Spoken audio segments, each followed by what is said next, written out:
My friends, it is time to finally get yourself out of bench press jail. As someone who has been in bench press jail, I served a long sentence and I am finally coming out of bench press jail. I've also helped other people come out of bench press jail as a powerlifting coach. I want to give you a framework. So it's not specifically a one-to-one program, but it is a framework of a program that you can individualize to get yourself from point A to point B, which is hopefully a bench press PR. So we're gonna talk about Operation Huge Bench, and I'm going to ask you for a little bit of attention so that you can finally get yourself out of bench press jail and that you can make the bench press changes you wanna make. So first things first, let's talk about who this program framework is for. This is not for your first day in the gym. If you're a beginner, in my mind, that means 6 months to a year you've been in the gym. Just continue doing what you are doing. As a beginner in the gym, almost everything works. And so we do not need to get super specific with our bench press programming, with our programming in general.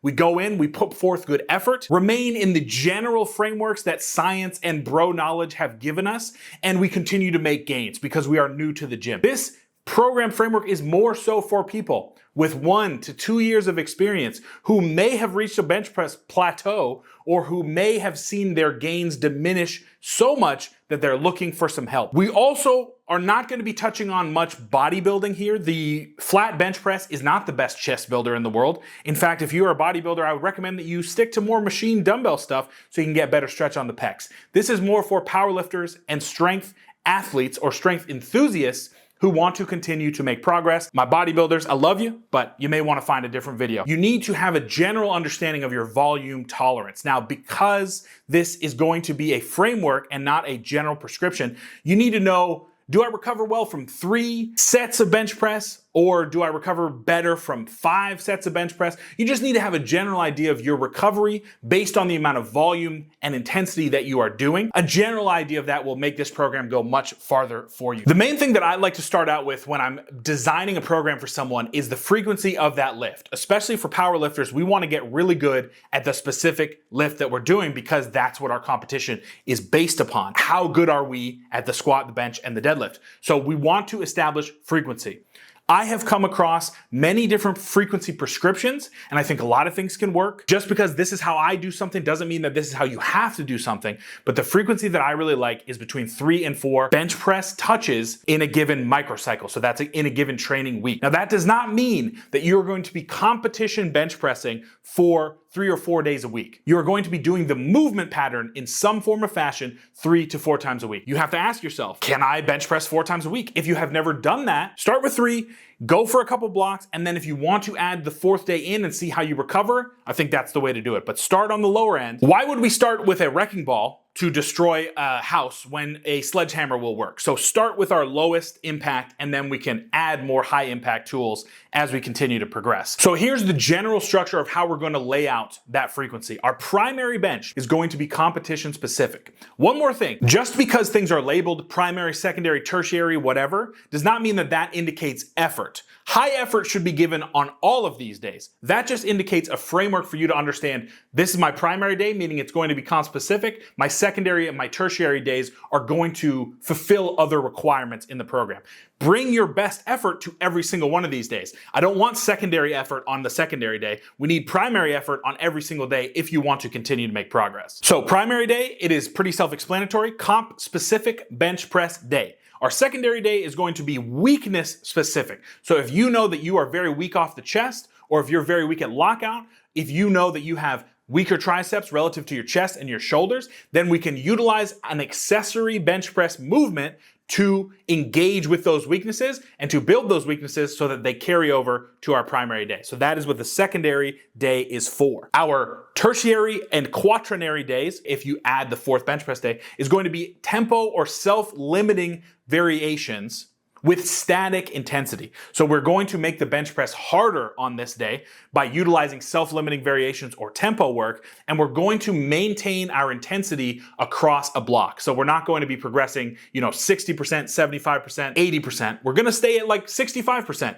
just to get touches and volume is going to be the driver of our progression on that day. I will go more in depth onto each of those days. So if these things are flying over your head, let's get a little bit deeper. Primary programming. This is what we're going to focus on for our primary bench press day, comp specific. We're going to have singles because as powerlifters, we want to be good at singles. So we're going to focus on singles and then have our back down sets in the 3 to 5 rep range. So we are still engaging in a mix of intensity and volume with 3 to 5 reps. This is a traditional powerlifting program. It has worked forever. Let's keep working it. A lot of people hate RPE and a lot of people hate percentages. I don't think you should hate anything. You should utilize a mix of every type of training modality within reason to continue to get better. Being dogmatic and putting yourself in a different camp is ridiculous. You have to understand that a lot of things work for a lot of different people. With our intensity prescription, individually, if you like percentages and you find that you can get better work using just percentages, go for it. I would recommend starting around 65% on week 1 and probably pushing yourself to around 85%, 90%, depending on your needs for your singles. RPE wise, probably starting around 6, 6.5, pushing yourself to an 8, 8.5 over a 4-week block. Just a basic framework. You can manipulate stuff and move stuff around in there if you want to, but don't fall into a specific camp just because your favorite influencer likes RPE and likes to talk down to people who use percentages or vice versa. In our working sets, we want to do 3 to 6 working sets, like I said, in the 3 to 5 rep range, depending on your volume tolerance. You can start with 3 sets for your first block if you don't know your volume tolerance.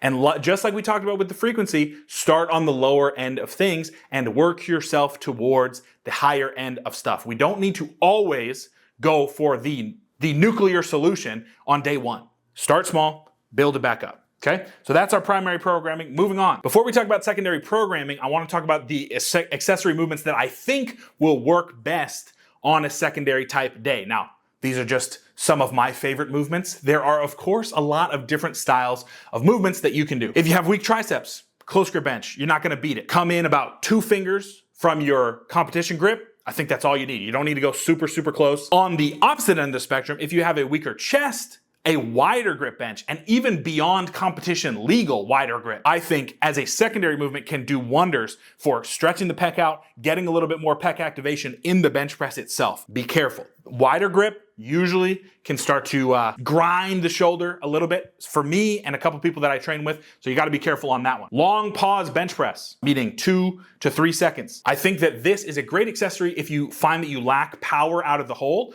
or if you find that you are unable to press in a competition setting, meaning you're getting that press command from the head judge and you are losing all of your power, which I think shocks a lot of people. Sometimes that press command can really drag out a little bit. So a long pause can really help you deal with that. If you have a lack of control, specifically on the descent of the bench press, and you find that that is then causing you to have to reorganize off the chest and really removing some of your power, I think tempo, 3-0-0 specifically, coming down to the chest with a 3-second descent and then finishing the press is really fantastic. And we can bench against bands or chains if we want to overload a specific portion of the movement. So if you want to overload your lockout, you can add some bands on so that as you extend, the band tension continues to get more and more heavy, so that when you get to that lockout, you're not just benching against the total absolute weight that's on the bar, but you're also benching against the extended bands. So those are some of my favorites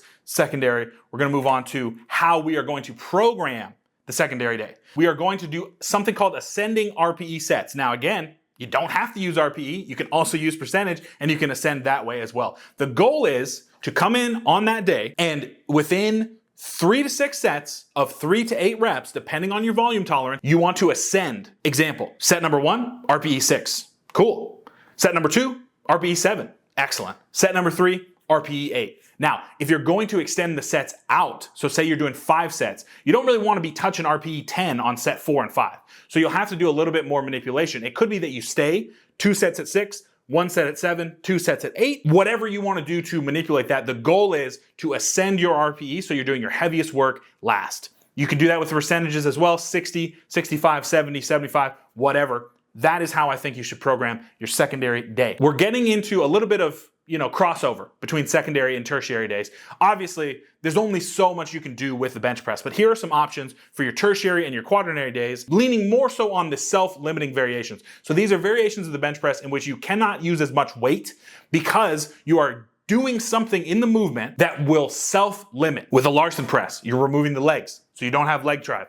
I think a Larson press can be really good if you are not used to arching and maintaining an arch with your glutes and your upper back. You're more so maintaining your arch with your legs. So if we remove the legs, now we have to learn how to squeeze the glutes, how to maintain tension in our upper back. I think it's very valuable. Spotter press, not my favorite, but I think it does have some value in that it teaches you control because you have to stop about an inch off of the chest with no assistance. So you're not using a board press, you have to control into the touch, but you're not actually touching your chest, so now you have to control into the space above your chest, and then you have to press. Very specific, and I think it can work for specific type people, but not a universal recommendation for me. And just like we talked about in the secondary day, we also can utilize pauses and tempo in our tertiary or quaternary day, but now we want to limit it even more. So instead of doing a 3-second descent, now we're doing a 5-second descent. And instead of doing a 2-second pause on the chest, maybe we're doing a 4 or a 5-second pause on the chest.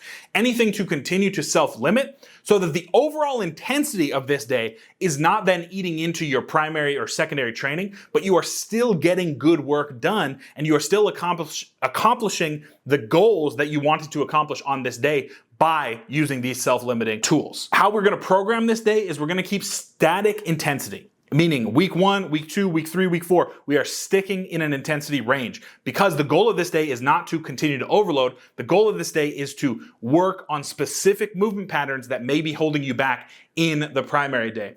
However, we are going to increase our volume so that we can continue to progressively overload on this day. So depending on tolerance, you want to start maybe 1 or 2 sets, and then you build up to maybe 3, 4, 5 sets at the end of the block. Very simple stuff. Just add a set in your specific rep range. So 2x5, 3x5, 4x5.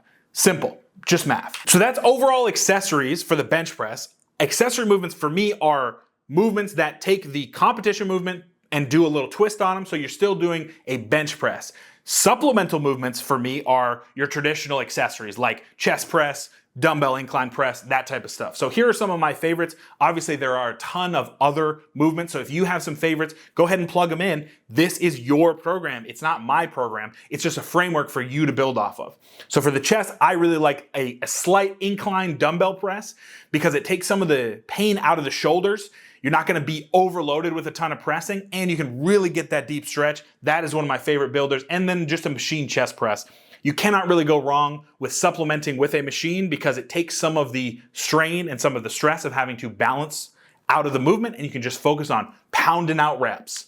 Shoulders, lateral raises, cables or dumbbells, face pulls, rear delt flies. We really want to emphasize the back of our shoulders. It can keep your shoulders healthier. You want to build a strong upper back, which I include the rear delts in that because that is your foundation on the bench press. So lateral raises, cable, dumbbells, face pulls, rear delt flies, cables or dumbbells. And then for triceps, there aren't specific movements, but the patterns that I really like are a press down or push down pattern, and then an overhead extension pattern, but also understanding that you need unilateral work, not just everything with both arms. Using some unilateral work in a push down pattern or an overhead extension pattern can be really valuable. So let's talk about an example of a microcycle or how I would set it up, because although it's primary, secondary, tertiary, you may not want to follow that structure. I really like having my tertiary day first in the week because I usually come off of a rest day as I start a new microcycle. So my tertiary day can be an introductory type day or a day to kind of prime the pump so that I get ready for the bench press that's gonna come after. So usually what I like to do is day 1 is my tertiary, day 2 is my primary, usually a rest day. My secondary day comes after that rest day, and then if I have my quaternary day, it's after that. Again, just a sample, you can set this up however you want to because you need to make it your own. Again, I don't know how many times I have to say this. This is not a catch-all prescription. This is a framework, folks. So don't type in the comments, well, I do this and that this way. Dude, that's great. I love this sport because you can do a lot of different things to reach the same result. Look at any of the world champion, IPF, WRPF, USPA, whoever, and they will tell you 10 different ways that they got to their world record. That's what's great about it. Find the way that works for you. Or you can hire a coach. like me, like many of the other coaches around there, if you want to get in touch with me, join our Discord. You can email me about coaching inquiries. I would love to help you get where you want to be. A little bit of a longer video, but that's where we're going on this channel. I want to be very educational with you folks. If this wasn't your thing, you can check out some of our vlogs or you can check out some of our program reviews. Click on either of these videos right here, and we would love to continue to enjoy this relationship. So please join our Discord so that you can join a strength community that's going to help get you stronger. Thank you so much for watching. Get strong and stay strong.